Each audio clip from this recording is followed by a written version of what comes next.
Okay, we're live with a class on the book of creation, the book of Genesis. We're looking to tell the heroic story of creation. And before we get started, just a couple of technical notes. Number one, I can't see you, nor can I see the comments, but don't worry. If you've got what to add, please comment on the live video or send me an email, ravmike@jewishheroism.com. I want to know what you think, and I will respond to your questions in the coming class if you give me something to think about.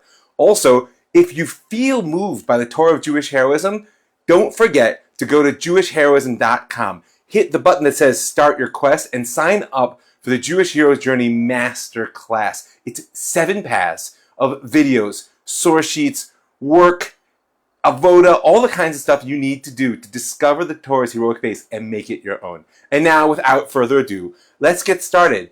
And well, where better could we start than with the famous quote from the king in Alice in Wonderland? He said, "Begin at the beginning, go on to come to the end, and then stop." A simple task, it seems. Now, I can't tell you where this story is going to end. Oh, but let it be soon. Let it be now. But I'm pretty sure I know where it begins because it's right there in the word Bereshit. I won't translate it for the moment, but it's going to be important to try to understand what the word exactly means, how it's being used, and what it can teach us about how creation is actually a heroic story from its very first word. Before we get going on it, we need to know that one of the primary powers that a storyteller has is where they begin and where they end. And we're going to explore some of the way in which that creates a backstory maybe next week. But for now, we have to ask, of all the words in biblical Hebrew, and there are about 8,000, why does the Torah start with the word Bereshit? Now, we know it as the name of the Sefer, the name of the book, Bereshit, Genesis, but the reality is all the books of the Torah have their own names. According to the sages, this is the Sefer Yetzirah, the book of shaping, or the book of creation, more properly speaking. And what I want to know is, if God, as the ultimate storyteller, chose to give us this account of creation, why does it start with the word Bereshit? So, first, the problem of pshat. Pshat means the simple meaning. Leaving aside the postmodern problems with such an idea, is what does the word actually mean if I look it up in a dictionary? Well, there are no dictionaries available to us when we first get started in this story, but the ultimate guide for the simple meaning of the text seems to be Rashi, the great sage of the 11th century Rhineland, and he, right away, touches on any number of levels. I'm going to put aside the first Rashi in the Torah. It's familiar to many people. It actually does bear on our discussion, but there's only so much we can do. I want to go a little further into Rashi and note the fact that he touches on the problems of grammar and linear process. Meaning what? Rashi says Bereshit doesn't mean Bereshit bara Elohim. We translate it as in the beginning God created heaven and earth. But the reality is Bereshit indicates the start of a process. He gives some examples. Bereshit, in the beginning of the reign of such and such a king. Bereshit, in the beginning of the prophecy of such and such a prophet. Meaning, we're being placed at the beginning of a process, but the words don't bear out. Bereshit, Briat, Shamayim va'aretz. It should be the beginning of the creating of, not in the beginning God created. It doesn't work grammatically. Although, when things don't work grammatically, you need to know in Lashon HaKodesh, in the Hebrew language, especially the Bible, that meaning always trumps etymology. If it doesn't make sense to the grammarians, well, then we reach deeper for a more fundamental layer of meaning. And that's why the first words that Rashi actually says are our true guide in our quest to understand how creation is a heroic story that begins with the very first word of Bereshit. Rashi says, Ein hamikra hazeh omer ela darsheni. This verse really is calling out for drisha. A darshan is someone who derives meaning. First, we need to understand what he's saying is that grammar won't help you now. And he goes through and demonstrates how, grammatically speaking, it's problematic. Rashi will ultimately offer a number of reasons that creation was made. He reads basically as for the sake of. Maybe we'll get into that next week when we talk about the backstory. But for now, I want to understand this call darsheni.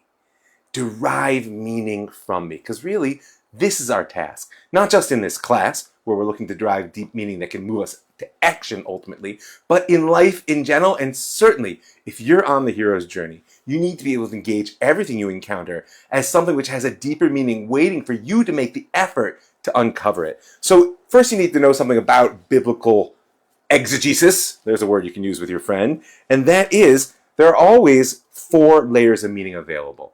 Don't be afraid. First is pshat. Like I said, simple meaning, it's the place we all make contact. There has to be a text which unites us. And even if we can argue about the meaning of the word Breshit, we're all going to point to the word Breshit and say that's where things begin. But beyond the simple letters, there's always a richness of context. In local context, meaning is remez. Remez literally means a hint, and that's why local context is what gives a hint the depth of its ability to communicate. If we're all together and we share experience and we're sitting in a room and I go to you, haha, told you. Someone who lacks our local context will get nothing out of that, but you and I will know exactly what it was I wanted to communicate. So there's pshat, there's remesh, and then there's drash. Remember, Rashi said, this mikra calls out darsheni. So what's drash? Well, if remez is meaning in local context, drash is the meaning of this verse in total context, what we call kol ha-Torah kula, all the entire Torah. Now, where does the entire Torah exist? In the mind and soul of the reader. That's right. What Rashi is saying is the only way you will understand why God chose to start the Torah, why the launching point for the heroic story of creation is the word Breshit, is if you bring your whole self to bear on the Torah in its entirety, and then the focus of all that on this one word. This is a call to action. We need to make ourselves big enough. We need to contain enough Torah to tell the heroic story of creation. That's our mission. And should you choose to accept it or not, it's where I'm headed. So buckle up. So we're not going to go any further into the grammatical, although trust me, anybody who's done a little bit of Torah learning knows I could spin off into that and forever. But what we're taking away from this is this mikra says darsheni. This word is telling us to seek meaning, not to sit passively and accept some grammatical explanation, and that, on a certain level, is all we need to know. Creation is not given to us complete. It's given to us in order that we can go deeper, make ourselves larger, and bring all that we experience, all that we know, all that we feel, everything we imagine to bear on every little piece, and especially on Breshit, the very first word. So why else might the Torah have started this story of creation with Breshit? The Rambam gives us an excellent answer. Aside from grammar, another way you can try to figure out what a word means is in narrative context. They're a part of a story. What's the story about? And then how does this word function within it? Well, what is happening in these first verses? In the beginning, God created the heavens and the earth. The earth was null or void, chaos, and the waters and the dark and the deep and the ruach, the spirit of God. This is very mythic stuff. And that's another piece we need to understand. This isn't a simple story. It's not a child's tale meant to answer your questions about where did everything come from, at least not in a simple sense, nor is it a fairy tale that's just supposed to tickle your imagination and leave you wanting for real substance. This is true myth, and myth is the regenerative power of story. It's the way in which we take truths that are too large to shoehorn into pedantic factuality, historicity, even grammar, and we communicate them in a way that gives life. These are the stories that give life, and not surprisingly, the story of the first life-giving act of creation is mythic in its capacity. If you want to learn the Torah of Jewish heroism, you need to learn to hear its mythic voice, and it starts right here. So what's the problem when we read this? It's far from clear what's actually happening in this creation. Did God just create everything out of nothing? Were the darkness and the water already there and God is forming them? Or is creation a piece-by-piece compromise between an ever-existing universe and God? If you're familiar with the philosophical problems of yesh me'ayin, creation ex nihilo, something out of nothing, then you may know that the great champion of God's unfettered creative power in Jewish history who fought the primary philosophical battles with the Greeks, or their later incarnation amongst the Muslims, was the Rambam. The Nesher HaGadol, the great eagle Moshe ben Maimonides, right? He is in the 12th century, more or less. He caught the first part of the 13th as well. And he is looking at these verses. And he's tasting the chaos that always precedes creation. Tohu voshu, right? Void and null. Darkness. Choshech al pnei tehom, right? The darkness on the face of the deep. Drama. But the Rambam says quite clearly that you actually don't have to read these verses as yesh me'ayin, as creating something out of nothing. He goes through a whole philosophical discourse, which I won't take you through. If you want, you can send me an email. I'll share you the sources, or you can look it up yourself. It's in the Guide for the Perplexed, section 2, subsection 25. Say ulamed, go learn. But what we need to know is the Rambam says you don't actually have to read these verses as an indication, a scriptural proof, if you will, that God created everything out of nothing. Nor, says he, is it a seeming philosophical necessity, the way the Greeks laid out, to say that the universe came into being according to God's will. But you absolutely, according to the faith of our prophets, have to see the world as having been created, yesh me'ayin, something out of nothing. And why? Well, I'll give you his words. He says, accepting creation, we find that miracles are possible, that revelation is possible, and that every difficulty in this question is removed. First, peace. If God creates everything out of nothing, then God is unconstrained. Therefore, miracles can happen as well. If you think that the rigid laws of science, the material structure within which we live, define, confine, constrain reality, well, then there's a boundary even to God. Rambam says that's not the way it works. It all began Bereshit, in that first moment of creation. He goes on to say, well, you could ask, well, why did God inspire a certain person and not another? Why did God reveal the law to one particular nation and not another? All the questions. Why did God command this and not that? These are questions that may have occurred to you. And he says, we answer to all these questions, all the questions of why did God do it this way and not that, because God willed it so. That's right. God's will is completely unconstrained. This is what we need to know. God is a free agent. And the fact that creation started something from nothing is an indication to us that the world is an expression of only one thing, God's will.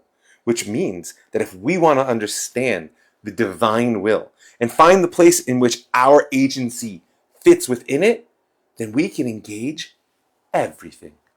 Every single piece of creation, perhaps some more than others, but each, without doubt, represents an expression of divine will. You included. You know, that's that saying they attribute to Rebbe Nachman, which I've never actually found inside, but if you do, let me know. And if he didn't say it, he should have, which is that the day you were born is the day that God decided creation couldn't do without you. That can be said about creation as a whole. Bereshit, however the grammatical structure works, means in the beginning, that there was a beginning. Now this may seem obvious to you because even if you're a bit scientifically minded, we've all been brought up to believe in the Big Bang, right? And of course, what do they call that first moment of Big Bang? The singularity. It was all one and then it expanded. That sounds familiar. But what you have to know is if you went back to the early 20th century and you asked an astrophysicist how old the universe was, they'd look at you like a raving lunatic. They were still stuck within the Greek paradigm. It was the Hubble telescope and the whole red shift thing, if you're familiar with the scientific background. If not, it doesn't matter. At a certain point, science caught up with the wisdom of the Torah and came to realize, along with the Rambam, that there is a beginning. Now, of course, science then has to answer a pretty profound question, which is, what came before? And even if, as they're starting to circle back around now and say, what came before was another universe, right? It exploded and then it contracted and that, whatever they say, you still have to answer my question. The universe in which we live now had a beginning. And why? Why begin? The the Rambam tells us very simply and very crucially for the heroic story of creation, because God is a free agent. Heroism, as you're going to see as we go deep into these probably first 3 chapters of Genesis, as we cover those, then we will have done more than I've done in the past in a year-long course. You will see that not only is creation a heroic story, but it's a story about agency and moral responsibility. And when you put agency and moral responsibility together, it doesn't get more heroic than that. Okay, so we have, in terms of a bit of review, we have Rashi, who on one hand points out that grammatically this word doesn't work so well to say it's about sequence. And we will come back to the fact that Rashi defies this as a story of one thing after another, specifically because the word Reshit means in the beginning of a process. Okay, but what Rashi does teach us, Ein hamikra hazeh omer ela darsheni, that what we need to do is seek the meaning in this text. It's a call to action. And really, this is beyond a textual introduction to the book of Genesis and the story of creation. It's an existential introduction to the story of creation. You were created to seek meaning, to dig deeper in the layers of yourself, in the world around you, to engage the will which lies behind the manifest and participate in the unfolding of that which is yet to be. More on that when we get to the meaning of good. So that was what Rashi taught us. What does the Rambam say? Well, the Rambam told us a very simple thing. God is a free will agent. And in many ways, we are as well, because we're, of course, created in the image of God. A little bit more on that, which will probably be enough for us to wrap up. So when we look at this first verse, Bereshit bara Elohim, in the beginning, God created. Bara is the word livro, to create, in the third person masculine single past tense. He created. And it establishes what we might call a subject-object relationship between creator and creation. Bereshit bara Elohim et hashamayim ve'et haaretz. The subject of that sentence is God. God created. The object is creation. God acts upon creation. God is actor. Creation is passive. God is the agent of creation. That was what the Rambam's point was. But as we will see going ahead, and I want you to keep this in mind, as soon as God creates the world, there's a subtle but steady and profound undermining of what appears to be the freedom of divine will. That may sound heretical, which is fine, since you can't throw rocks at me from wherever you're watching. But I want you to keep in mind that God created one creature that was B'Tselem Elohim, B'Dmut Elohim, in the image and likeness of God. Christ, of course, and what is that image and likeness that we get? Well, it says God blessed the creature, the Adam, the human that God had made, and said, Pru'uvu milu et haaretz, be fruitful, multiply, and fill the land, v'kivshuha, and conquer it, urdu bidgat hayam, and rule over the fish of the sea, and the birds of the heavens, and all the beasts who crawl upon the land. Meaning, what is this Tselem Elohim, this creature created in the image of God that we like to call Adam, humanity? We rule. We have agency, and at least in this first chapter of the book of Genesis, we're called to treat the rest of creation as the object of our subjectivity. We're agents, and the world is an object. Now we'll see that there's a very different story that will get told in the second chapter. And trust me, we have only scratched the first word of the first chapter, even though I just jumped to the end. But it was to make the point that Bereshit bara Elohim, in the beginning, God created heaven and earth, sets up a subject-object relationship. God is agent, creation is object. And we see that that repeats itself, that the Tselem Elohim, the image of God, which is humanity, has been given the exact same relationship to rule over and conquer creation. Now, we need to know that, as I said, questions of agency lie at the very heart of the heroic story. Jewish heroism is Mesirut Nefesh L'Ma'an Tov. It's the ability to go beyond, the Mesor Nefesh, to literally take my limited self beyond for the sake of tov, for the goodness of creation, which is going to be an essential aspect of the story as it lies ahead. But we're not there yet. So, in conclusion, what can we really say about why Breshit is where we start? First of all, I failed to mention probably the most important piece. We don't know. There's a mystery happening here. And that's part of that mythic voice that I told you must learn to hear if you're going to be able to engage creation and your own life as a heroic story. The Torah of Jewish heroism depends on your sacred imagination. Your ability to connect beyond the world in which we know. Creativity, classic imagination, that's what helps us put the world that we know together in different ways, and it's a very important skill, which I happen to really love. I'm a content creator after all. But sacred imagination is what allows us to step beyond the world that we know and to connect to something which isn't limited by our existence. And that's why the first word of the story of creation is a mystery. You're not supposed to understand things right off the bat. See, one of the problems with the way in which so many of us were educated in what I call the Greek linear model, I want you to think back to your, 7th grade earth science textbook. Sorry if that brings up any bad memories. But you may recall that the first page assumed you knew nothing. But when you read the first page and turn it to the second assumes that you read the first, the third assumes you read the second, you get to the end of the first chapter, the second chapter assumes you've absorbed the first, and so on. It's a linear process learning, a very powerful approach, not to be knocked at all, but it's limited.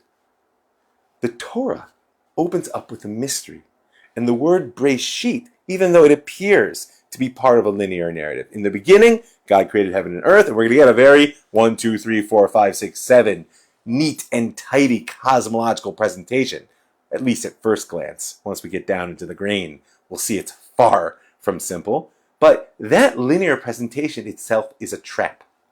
It's a linear trap. Because you need to understand there's also a network conception here. The word Breshit connects to everything, to all things, and it is really where all things connect to each other. After all, if God is a free will agent and brings creation into being without any constraint, including time, that means everything came into being really at once in God's eyes, all connected through this simple, powerful word of in the beginning. So that mystery is what introduces us to the fact that if God is a free will agent and has, at least at this first glance, a subject-object relationship to creation, that it is the object of divine agency, and that we are called in our status as being created in the likeness of God to imitate our Creator in that sense of free will agency, well then, we know that there is a heroic call in all of this, because God approached the world something from nothing. Humanity can't create something from nothing. We can create something from something. So where does our freedom actually come from?